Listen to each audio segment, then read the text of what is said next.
Il parroco della parrocchia di San Lorenzo di Albignasego ha scritto ai genitori del Centro per l'Infanzia che hanno chiesto le sue dimissioni per aver ospitato in canonica Francesco Saviane, 37enne, ex professore di religione accusato di aver abusato di 7 minorenni e per averlo assunto come segretario dell'asilo.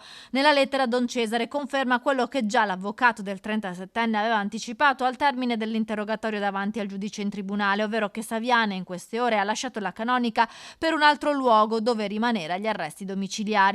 La vicenda dell'ex professore di religione accusato di abusi sessuali nei confronti di ragazze e ragazzi minorenni ha travolto la parrocchia di San Lorenzo, scossa e addolorata. I genitori dei bambini che frequentano il nido e la scuola dell'infanzia Carlo Oliviero hanno lanciato una petizione online per chiedere le dimissioni dell'attuale direttivo del centro dell'infanzia. Sono già più di 400 le firme raccolte. Nella bufera anche una suora, oltre al parroco Don Cesare, che contro le disposizioni della diocesi ospitava in canonica Francesco Saviane dal 2023, periodo nel quale era stato allontanato dall'insegnamento della religione nell'istituto Barbarigo, dove erano scattate le prime segnalazioni dei presunti abusi.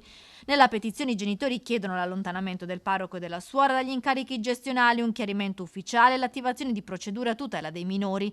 Nella lettera inviata nelle scorse ore alle famiglie, il parroco spiega che l'ex professore di religione non ha mai avuto ruoli educativi all'interno dell'asilo ed è stato già licenziato, ma invita anche alla prudenza di fronte al cieco sospetto.